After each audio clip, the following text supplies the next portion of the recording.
KFIZ News Time, 8:11. We welcome you to this week's edition of Landscape Smart, brought to you by Rademann Stone and Landscape Company. Joining us in the studio this morning, the terrific trio. Not the fabulous four, it's the terrific trio. Starting with the one and only Ron Rademann. Good morning, sir. Well, if we count, There. If we count you in, we got the foursome. We could go golfing. Boy, would you guys be in trouble with me there. We'd all probably be in a little trouble. This is the with guy. This foursome. This is the guy who, if you're going to do 9, we'd be here till cocktail hour. Which ain't all bad, I guess. Right, you got to take the bad with the good, I the guess. good with the bad. I'll let you do the honors for the others. Well, my guest this week is Paul Pucker from Country Touch Lawn Care and Landscaping. Thanks for having me, Ron. Yep, it's always good to have you. And, of course, we have Delores. Good morning, everyone. Thank you. And it's good to see all of you. By the way, the lines are open now for you, 923-1450, 1-888-900-1450.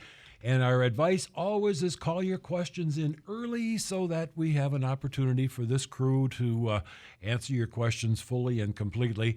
If you're bashful, the email address is kfizstudio@gmail.com. You can email your questions in, and we'll pass them along and get your query answered. And you mentioned before we went on the air, we haven't mentioned in a couple weeks, you're a YouTube star.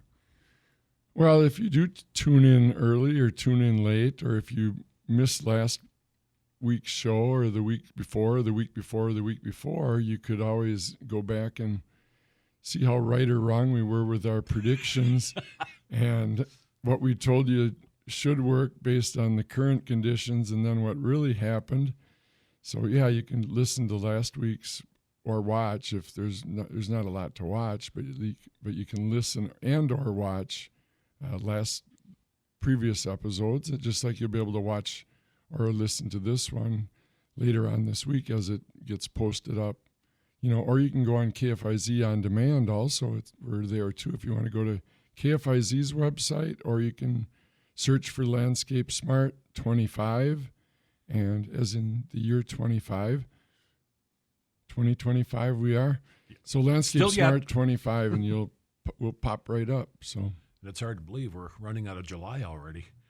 Yeah, we're halfway through 25. Yeah. More than halfway. 5 months from yesterday is Christmas, if you want to put things in perspective. Ouch. Yeah. So what's up today for discussion? Well, Rademann's is open today. That's a good place to start. We better discuss that first before Joe calls me on it. And so, yeah, you can still get a delivery today at Rademann's, 920-922-7612, or otherwise stop on out. We're just 3 miles south of Fond du Lac. And easiest way to get there is to take Highway 41 to County Trunk B, and then if you exit off on 41 onto County B, make sure you head to the east, and then we're right there at the crest of the hill. And if you get far enough to have ice cream, you went too far. Right. But have some ice cream before you turn around. Yeah, you go to Rademann's first, then go to Kelly's for dessert afterwards. There you go.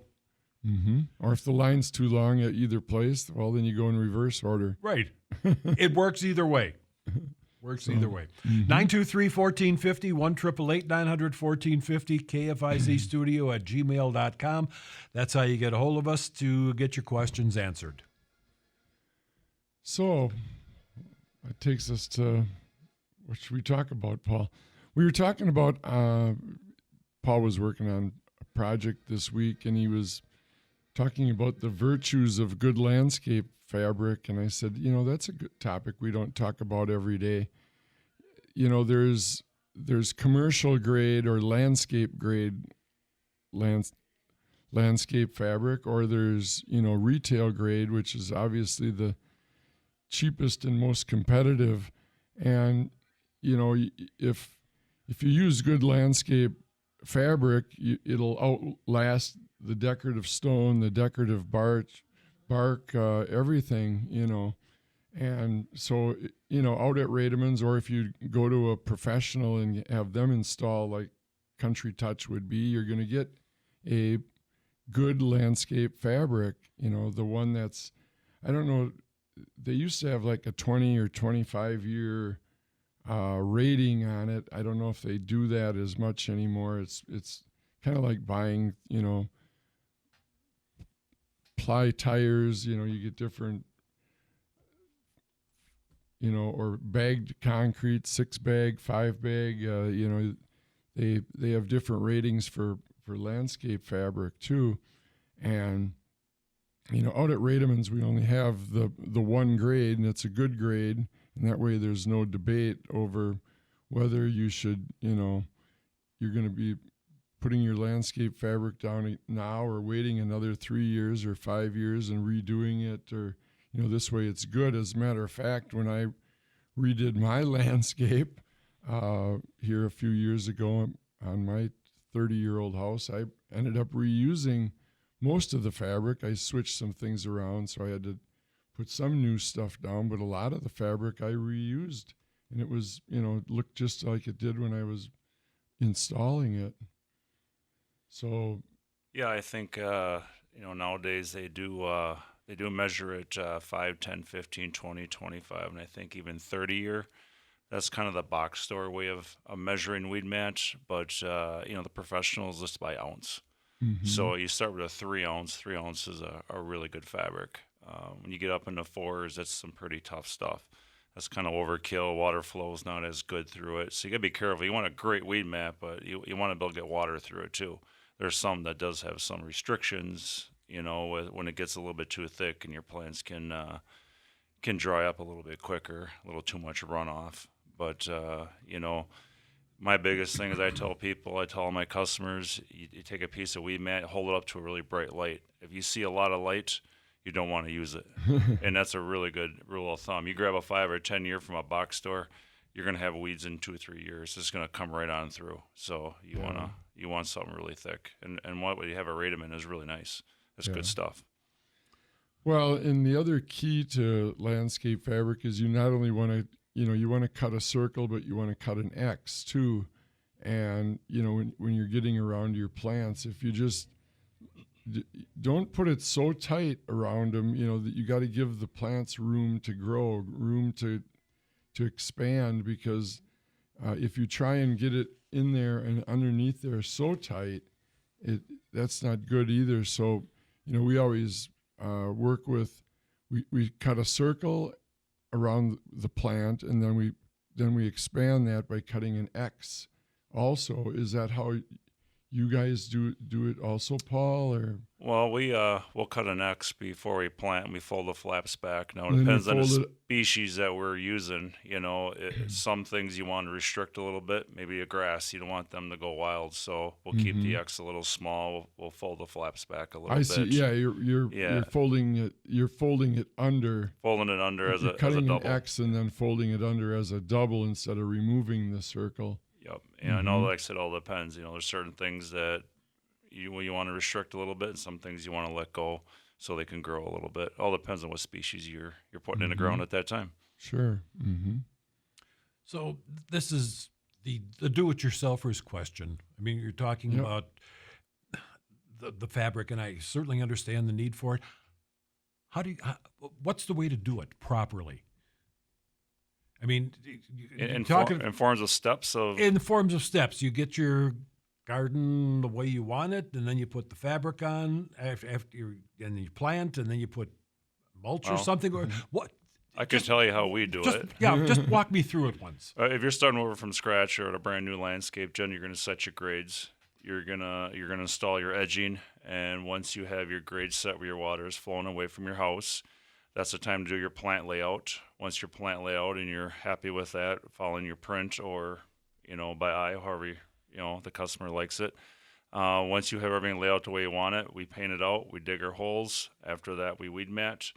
And once the weed mat's down, we X out all our holes, and then we plant. But the biggest thing is when you're done planting, you're going to spill some stuff on the top. Please blow that off. If you don't blow that off, you get organic material sitting on top of that weed match, and just a place for weeds to harbor and start growing. And you'll go, boy, this weed mat's not very good. Well, actually, it's growing right on the top. It's doing very well. You just got organic material underneath that stone. So, and then after your plants are done, your weed mat's clean, it's time to install the stone, and that's the fun work. That's where all the back-breaking blood and sweat comes in. Right? But that's what makes it look really good. Yes, absolutely. So, okay. I kind of thought that's what it was, but some people may have not used it before and want to know how to do it. Yeah, the key is being careful enough to, as you're digging your holes to, make sure that you're getting all that, like Paul said, make sure you're not spilling dirt on top of your fabric, because weeds, and it doesn't take a lot of dirt, for weeds to grow. So if you leave half a shovelful behind, you'll have 100 weed seeds behind too. So, and give yourself plenty of overlap too. Don't cheat yourself and do a half inch, because when it gets stone on there, it starts pushing a little bit. If that weed mat pulls away from the other pass that you made, the other roll, there's the dirt again. There's your dirt exposed, and you'll have an issue. Yeah, work with about a 6-inch overlap. That'll, because otherwise you start, or even the ground shifts, you get freezing and thawing. People are walking back and forth, especially if you're near hose bibs and water faucets, things like that. So if you have a 6-inch overlap on all your seams, that works the best. And use plenty of staples. Yep. Don't skimp on those. They're your best helpers in the world. To hold it in place, right? Yeah, hold it in place. Yeah, we use 4-inch. There's 6-inch, but you pound those in there, and you get one every 2 or 3 feet. That weed mat doesn't go anywhere. As the wind comes up, or you don't finish that night, storm blows through. You don't come back the next day with everything piled against the house. So that works great for stone. What if you're going to use bark mulch or something in your garden? Do you still use the?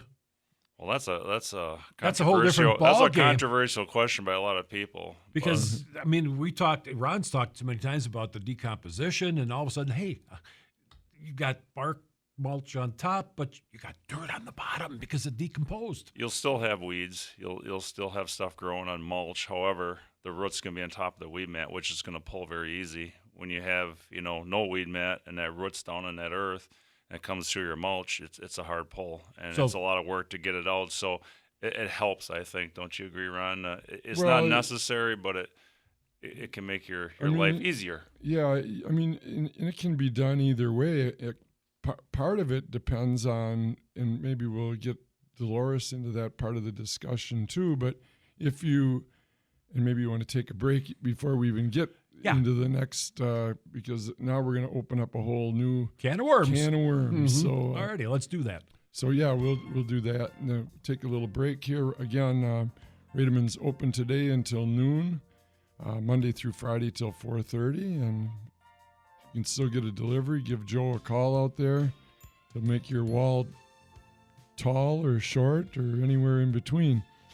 920-922-7612, or just 3 miles south of Fond du Lac, east on County B, a quarter mile. And we are back, 923-1450, 1-888-900-1450. KFIZ studio at gmail.com. Landscape Smart, brought to you by Rademann Stone and Landscape Company. And good conversation on landscape fabrics, which something different. Well, while we were discussing during the break is the difference between the mulch and stone mulch and the different uses, because some plants don't do well with stone mulch, and some plants do very well with the stone mulch. And my experience is shrubs and trees do very well with the stone mulch, but some perennials just won't. It's just too warm in the winter. The stones warm up. So you really have to do some research. If you're planting a perennial that is very iffy about its zone, you are probably going to lose it with the stone mulch. So Well, and we actually noticed quite a bit of that this year with like some of the perennial grasses that were in stone mulch, we lost them, and if they were in bark mulch, they survived. Well, Some of the like the blue stems, and some of there's the zone 5 grasses, let's just call them, the Carl Forsters, the El Dorado, the zone 4, the reed grasses generally did okay, but some of the little blue stems and some of these others that are more of the colorful, the purplish ones, if they were in stone mulch, we lost a lot of them over the course of the winter. it was a hard spring on a lot of perennials. I had things that were coming up beautifully, and we got that real heat wave in March or April, and then it got real cold. And I went out my daisies. I have like 3 stems, and I had this huge patch of daisies, and it was weather related. It really wasn't mulch. Well, and that's where like I have areas around my house. I have bark mulch that I have fabric underneath, and then I have areas of bark mulch where I don't have fabric. And for the most part, like where I have like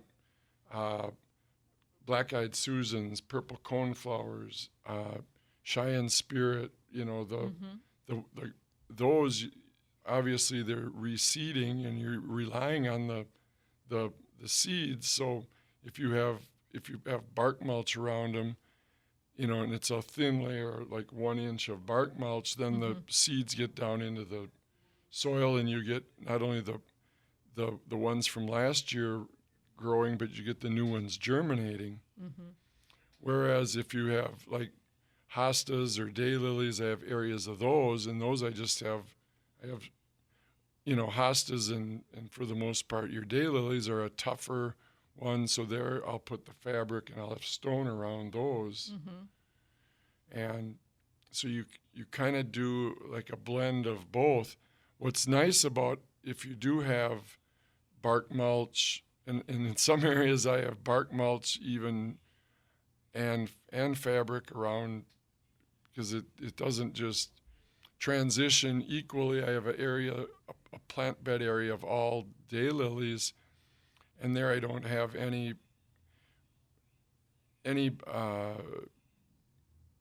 there's no fabric in between those because it's a continuous bed. But then I'll still take those areas and clean the bark out and put fresh bark in and redo the whole bed, every other year to get that bark out of there and return it back to just all mulch. Because if you just keep adding fresh bark on top of it, pretty soon your daylilies, you won't be able to find them. They'll be under, totally underground. So in the spring, I go back before just as they're starting to emerge, and I'll go in and clean all the 2-year-old bark out of there. So, and sometimes I do a little dividing too. So. Okay. Actually, after this winter, I have had to do a lot of dividing. I lost a few plants, and then other things are just growing tremendous. Some of my Asiatic lilies, I have one called Pretty Woman, and it must be 6 inches in diameter this year. It's just tremendous, really beautiful. 923-1450. Your questions, you could be first in with a call today. Yeah, we're setting a record for longest in without a call. Yeah, no kidding. Yeah, sometimes we got one waiting when we open the show. And early email. Okay, well, we got an email question. Excellent. So let's find out what Deb asks. How do I keep the weeds down in my garden? There are so many. I pull them out, but there are too many to keep up. Is this a vegetable garden or a flower garden? That's a very good question. It just says in my garden. Mm-hmm. So, Deb, which is it? Or give us a call and we can talk to you. 923-1450. That'll work too. Or we answer the question both ways, I guess. And that'll work for others too. So go. You can. I'll defer this one to you then, Delores, since you have the. Well, in the perennial beds, a lot of times something Vegetable that, garden. Oh, it says vegetable She garden. texted back or emailed back. Okay. Thanks, Deb. And that's a good time for a hole. Manual exercise is in the vegetable garden. That's probably some of the best things you can do for it. Yeah, you just got to work around them with your garden hoe. Mm-hmm. And if there isn't a cure-all there other than you want to get them early, get them quick before they get bigger. Right. Mm-hmm. All righty. We got a phone call too. Good morning. You're on the air. Excellent. Hello. Last week you mentioned about a soapy mixture to get rid of Japanese beetles. What kind of recipe is that? Soapy water. That's it. You flick the Japanese beetles off the plant into a bucket of soapy water. Oh, okay. That's what a lot of people do. There are different sprays. If you wanted to use a Japanese beetle trap, put it about 300 feet from your house, which means down the block. And it will attract them, and they will leave your house to go to those pheromones that are in the trap. Yeah, you really, as far as, if you start, the insecticide 8 is really what you need. Mm-hmm. That way you can spray the trees, spray the shrubs, spray the plant, do the best you can, and if you can, and you don't have to get every last one of them. Sometimes in larger trees, you may not be able to reach all the way to the top. Mm-hmm. But, as far as, if you're spraying the soapy, you could insecticidal soap. If you start mixing that, you need a lot of it. Let's just put it that way. Mm-hmm. And you'll slow them down, but you probably aren't going to kill them anyway. And so, some of those home remedies just really aren't the best answer. So, it's safer than an insecticide, but it may or may not work either. The one product that is just for Japanese beetles is milky spore, and you should just read the directions on the bag. I've read that you can dissolve it in water and spray it on your roses, but it works systemically too. And I just sprinkled it around my rose bushes because I'm a little lazy sometimes. So you're putting that on the ground around them? I am, but but you could So that dissolve isn't- it and spray it on your roses because they love roses more than anything. Mm-hmm. Well, my particular issue is potatoes. Oh, They're on the potatoes, so. Uh-huh. yeah. I don't believe the milky spore will hurt your potato crop. Okay.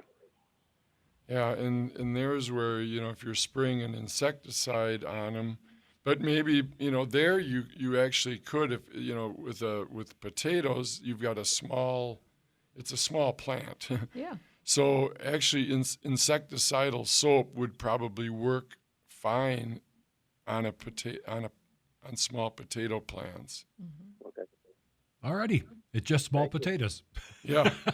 All righty. Thanks for the call. We got another caller. Good morning. You're on the air. Yeah, is it too late to be planting shrubs? Oh, heck no. No, you can plant shrubs all the way up until the day before Christmas, really. Actually, the day after Christmas if you're not so busy. But no, we don't really advise planting in 90-degree days. But, for example, as we look into the 10-day window here, it's going to be kind of warm Monday, Tuesday, Wednesday, Thursday, and then cool off. So as far as planting shrubs, like later this week and next week, it's actually an ideal time here yet right now. You generally don't want to plant if you're looking at, extremely hot weather in the near, up and coming the next 3, 4, 5 days. But, as far as planting otherwise, no, you'd be fine right now yet. Oh, good. Mm-hmm. Okay, well, I appreciate that. It's good to know. And, you have to, you can only water so much. You still, when you plant new plants, you're going to be watering them pretty much, every day, every other day for the first couple weeks. And then you'll settle into about once a week generally. And, you can't, it doesn't do you really any good to water them a month from now. Still watering once a week is often enough. So, yeah, okay. Mm-hmm. Okay, sounds good. Thanks. All righty, and we thank you for the call, 923-1450, 1-888-900-1450. Let us dive into break number 2. All right, well, we'll take a break. Again, Rademann's open today till noon, Monday through Friday till 4:30. And you can still get a delivery yet today, 920-922-7612, or stop on out. We're just 3 miles south of Fond du Lac, and then east on County B, a quarter mile right there at the crest of the hill. And we're back, 923-1450, 1-888-900-1450. Lines are open and available to you, email-wise, kfizstudio@gmail.com.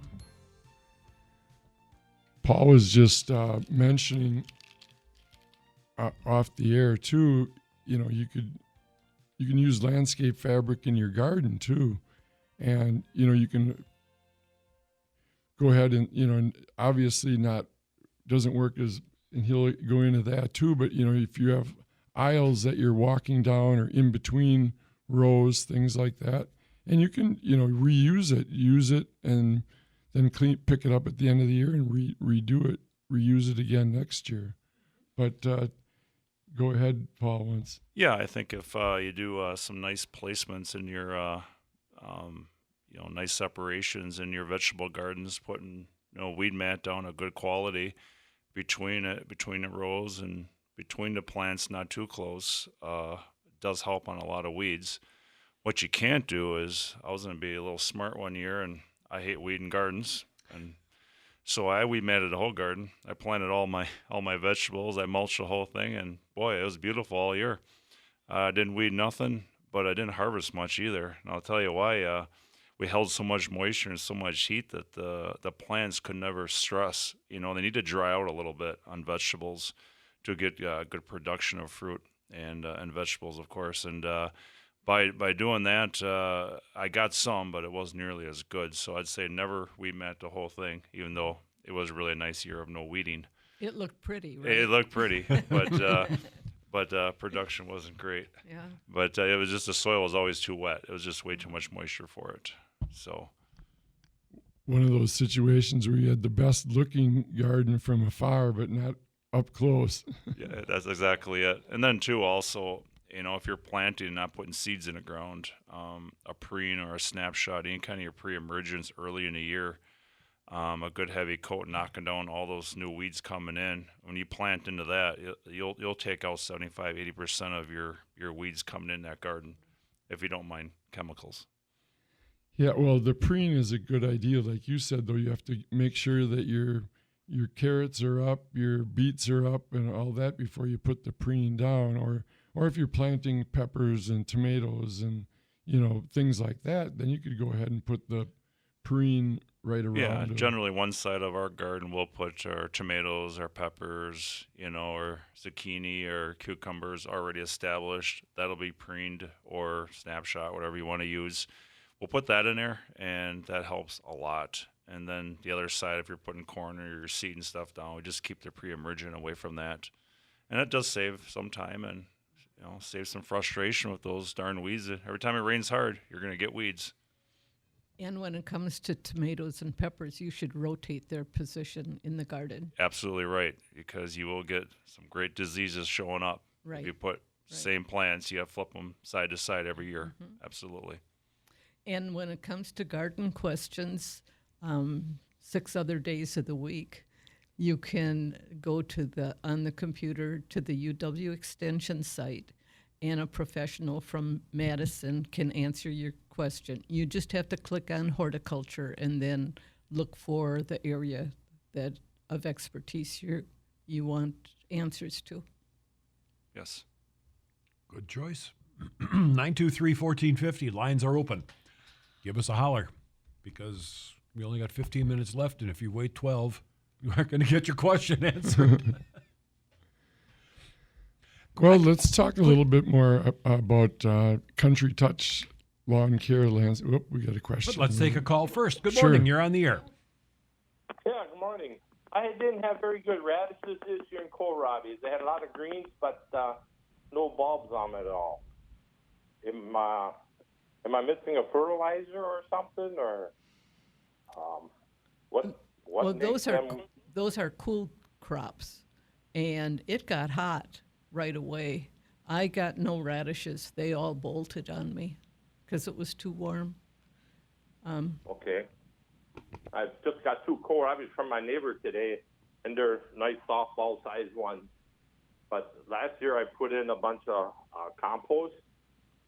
Could that be that there's too much nitrogen in the ground for them, or you just think it was the heat that did it? Nitrogen just makes for more leaves. So I don't think it's the nitrogen. Yeah, well, You could plant kohlrabi right now and still get a crop in the fall because it likes cool weather. yeah, in kohlrabi or radishes, they like a little better drainage too. Yes. And if you added, compost, you're probably holding your moisture. There you go. So, now you might want to, add a little more sand. I got sand. I got light soil. Uh-huh. But like I said, maybe I didn't get the compost worked up enough maybe then. Yeah, that's what I was going to say. Maybe work it in a little bit better then. Yeah. And because you're working with root crops there, your potatoes, your kohlrabi, your radishes, those are and like Delores said, the nitrogen doesn't really do much good because you're just getting a lot of top growth, and what you really want is growth at or below ground. So a lighter soil would be better. Yeah. Okay. Generally, compost is good, but Exactly. not for those couple of items. Yeah. All right then. But yeah, like she said, maybe work that area up, and it's still only July. It's kind of the end of the season, but it isn't. No. And so you might be able to pull kohlrabi off yet, and radishes for sure. Right. Mm-hmm. Okay. All righty. All right. Okay. Thank you much. Thanks for the call, and let's move to the next one. Good morning. You're on the air. Good morning. Yeah, I've got a question about the mulch out to the city. The city garage has some free mulch, but it's got a sign there saying due to the emerald ash borer, it shouldn't leave Fond du Lac County. I'm just curious. I live in Fond du Lac. Is that would that be okay to use as a filler in a new raised bed? Well, whenever you're working with, a free product, remember that it's free for a reason. I don't, if you're using it as fill, it would probably be okay, but keep in mind it's going to break down. So your fill isn't going to last forever either. You'll be adding more and more. And generally, it's kind of a mixed lot there. You could, there's a reason why people, saw trees down, and a lot of it is because it's, the trees are diseased or dead. They're not always, and there could be some healthy trees in there too. So, kind of keep that in mind whenever you have a product like that. It in its best, or if it's a year or two old, if it's aged, it has a chance to work through some of those problems. But at the city drop-off site like that, most of that stuff it's dropped off, on Monday and picked up on Tuesday or Wednesday. So it really, it really hasn't had a chance to work its way through its problems. So I'm always a little bit leery. I don't, the eye test can tell you one thing, but I'm not going to tell you it's a good idea from sitting here. I think you're better off, again, if you're buying mulch, you know exactly what you're getting. Yeah. So it's probably best to stay away from that, because it's going to be a raised bed for vegetables and, yes. Yeah, I think I'll just buy some. Any kind of mulch should be aged before you use it. Otherwise, it's just taking nutrition out of your soil and out of your plants to decompose. And another thing, if it's talking about the emerald ash borer, they aren't alive in dead trees. They're gone. So I don't understand that, but I understand the city saying don't take it out of town. Well, you can cut down a live tree, And it could have emerald ash borer in it, right, also. But they most should of the age trees, it a year. Right, after a year, it wouldn't be. No, wouldn't be there anymore. Yeah, the borers wouldn't be there anymore at that point in time after a year. But on a fresh dump site like that, there could be live ones, it could be old, it could be new. Yeah. Yeah, I haven't stopped at the mulch pile, but I didn't think they had new. I thought they aged it out in where they chop it up. Well, they don't. Yeah, I'm not exactly sure. Yeah, I would be very leery of that. As Ron said, it's free. You get what you pay for. Right. Yeah, but it's probably a good idea to stay away from it.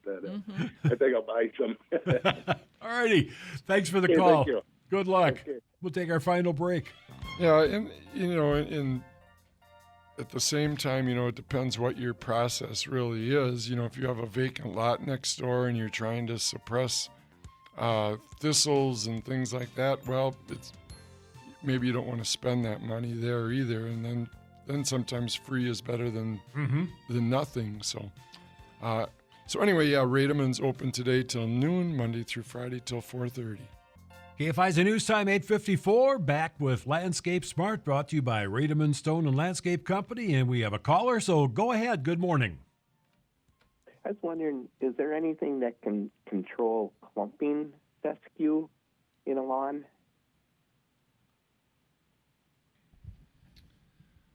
Clumping fescue, so like more like is it shady where you're at? No, this would be in full shade, and it's not like crabgrass, because it greens up early in spring right away, but it's like little clumps of real thick grass, and I kind of Googled it, and it showed clumping fescue. I think is that what would they be, like a red fescue? Is that what that would be, Paul, or what are you thinking? Yeah, that's very possible. Unfortunately, any of the fescues are resilient to most chemicals except for glyphosate. So the best thing we found is either you dig it out by hand or you spray that area very carefully with Roundup or a glyphosate. That's but you the said only it's thing. pretty shady. It's mostly shady where this is. No, it's full sunlight. Well, then I wonder if you would just mow it short. Yeah, some fescues like mowing short though a little bit sometimes, and it's what happened is probably when it got seeded down, a little bit too much fescue got in one area, and then it starts growing clumps, and it is really tough to get rid of. I don't know of one chemical right now that can actually eliminate that. Well, that's just any grass killer that would kill fescue would also kill the bluegrass. Right. So you can only spot spray heavy clumps or you dig it out. Yeah. So you probably could, just about the only way to do it would be just spot spray it. When you say clumping, like how big of an area is it? Like they're about a foot circles, roughly. Yeah. Shovel. Yeah. And just reseed it there. Yeah. Yeah, you might have to just it. spot spray it with cleanup glyphosate, and then reseed it with bluegrass once you've killed it out of there. It's kind of a laborsome project, but right. I don't know. I think Paul said dig it out. You may not. That might even be difficult because if you leave some of the roots behind, that may. Well, you do have to go deep, but if you get something seeded back in right away and make it competitive, then it'll blend in okay. But it's got to get competitive right away with other grasses. Right. And you got to go in. You got to go down 4 inches. Mm-hmm. And that's kind of just my guess with taking a picture and putting it on Google Lens, and because I do even see it. My parents' lawn had it. Now I see it on mine, and even then we mow the ditch, and I've seen some this year growing in the ditch. But that's just my guess. Is that what anything it is. that your lawn care department would want to tackle, Paul? Yeah, it's been an ongoing question by a lot of customers. These clumps are showing up everywhere, and I said they're just difficult to get rid of. We got a great product out now called Drive that really takes out crabgrass and some other large leafy grasses, but fescue, that's a tough one. It's once they start expanding in that their own little ball there, they get bigger and bigger. What I'd like you to do, though, maybe you can either email or text Paul a picture of it, just to make sure that you're barking up the right tree, so to speak, because we don't want to tell you how to solve a problem that could be wrong even. That's correct. Yeah, 920-517-1183. You can send me a text and I can take a look at it and make sure we're dealing with the exact problem that you're saying. And what was the number again, Paul, one more time? That's 920-517-1183. Yeah, try that, because at least that way Paul can get a better look at it. He's better at grass problems than I am. So that would be a good place to head. And we thank him for his call. It's that time. It's that time. Again, Rademann's open till noon today, Monday through Friday till 4:30. We're just 3 miles south of Fond du Lac. Come give us a visit. Take Highway 41 to County Trunk B and then exit off there at County Trunk B. All righty. Our thanks to Master Gardener Delores. Paul, thanks for joining us. Ron, always a pleasure, and thank you for your calls.